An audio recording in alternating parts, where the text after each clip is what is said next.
मंडळी, मी स्नेहल आणि आपण आज निफ्टीची ॲनालिसिस करणार आहोत आणि 8 जूनचं प्रेडिक्शन पण करणार आहोत आणि वीकली मार्केट कसं राहणार ते पण बघूया. तर जसं मी मागच्या व्हिडिओमध्ये सांगितलं तर मार्केट 23,450च्या वरती सस्टेन नाही झालं आणि ते मार्केट 23,366 वरती बंद झालं. त्याच्यामुळे तिथून 100 पॉईंट डाऊन बंद झालेलं आहे. तर उद्या आपण हा विचार करू शकतो की मार्केट 23,450चा लेवल ब्रेक करून आणि काही वेळ सस्टेन केलं तर पहिला टार्गेट 23,500 हा इझिली मिळू शकतो आणि त्याच्यानंतर 23,550चा हा छोटंसं टार्गेट आहे आणि 23,600 आणि 650 हे आपल्याला 3 टार्गेट मिळू शकतात.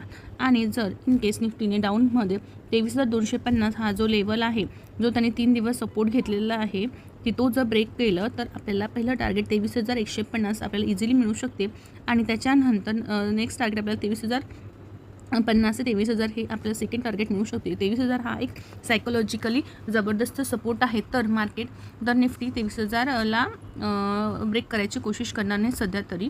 तर आणि आपण वीकली बेसिसवरती बघूया. आपण वीकलीवरती कॅन्डल बघूया. ही पण एक बिअरिशच कॅन्डल बनलेली आहे, पण जो ट्रेंड आहे तो एक पॉझिटिव्हकडे जात आहे, म्हणजे अपर डिरेक्शनचा वाटत आहे. पण काही दिवस मार्केट कॉन्सल्टेशनमध्ये राहण्याची शक्यता आहे. मेन आहे 23,500 550 हा लेवल क्रॉस करणे आणि सस्टेन करणे. जर हे झालं या आठवड्यामध्ये तर आपण 23,800चा आपण लेवल बघू शकतो फॉरवर्ड डिरेक्शनली, फॉरवर्ड ट्रेंडमध्ये. आणि इन केस जर 23,000चा स्ट्रॉंग सपोर्ट आहे तो जर निफ्टीने ब्रेक केला तर आपण 22,500 आणि 22,000 आपण बघू शकतो.